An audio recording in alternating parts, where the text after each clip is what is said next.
Tap dance, one of America's major contributions to the world of percussive dance.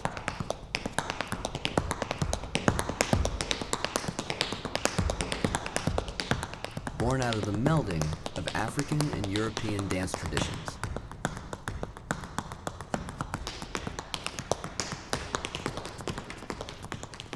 There's so many variations within tap dance. As many approaches as there have been tap dancers. And there have been a lot. Since its birth, over 125 years ago, tap dance has grown up in the world of American popular entertainment.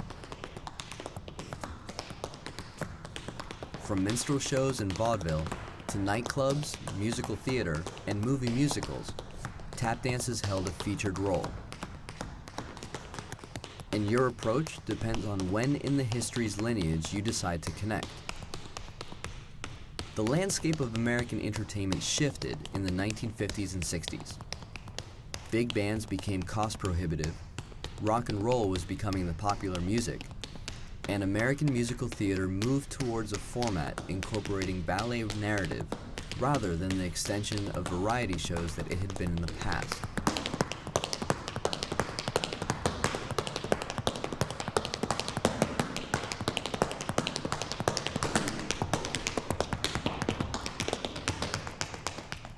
All these factors pushed tap dance to the fringes of the entertainment world. Tap dance still existed, there were dancers, but it was outside of the popular discourse. There were fewer and fewer places to dance, and very little need for new tap dancers. So those who had been dancing in the 20s, 30s, and 40s really had no one to pass along the art form to. In the 1970s, a multifaceted resurgence began. Modern dancers became interested in the older tap dancers, drawing them out of retirement to teach. Grassroots organized tap festivals began to spring up, featuring the older tap dancers teaching the technique and the history of the craft. Older dancers also came out of retirement to perform, with groups such as the Copacetics and the Original Hoofers traveling the world.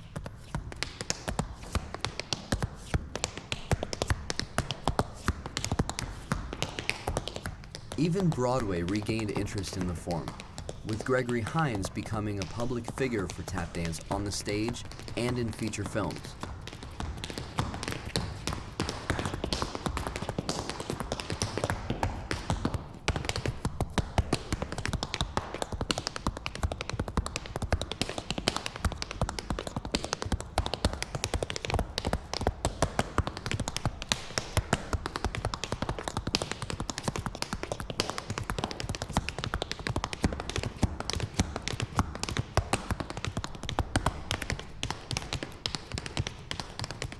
Since then, the resurgence has spawned more popular interest, with Savion Glover at the nexus of the craft. Considered the quintessential tap dancer, Glover presents the form as a pure musician.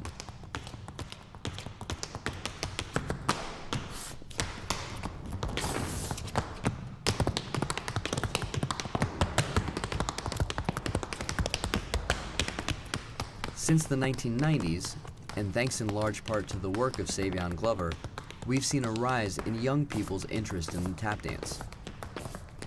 I'm part of that generation. Today, as we begin to rediscover the craft, we continue to look back and take examples of what tap dance was from past generations, at the same time discovering our own unique approaches.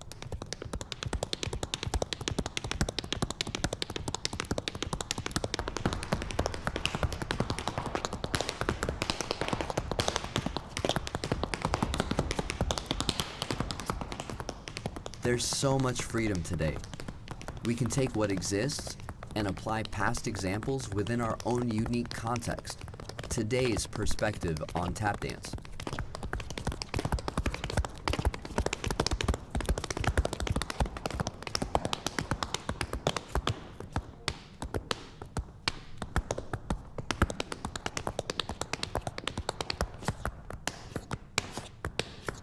It all really boils down to two pieces of metal on a leather-soled shoe.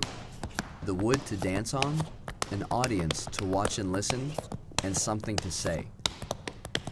It's the balancing of these elements that is a tap dancer's craft work.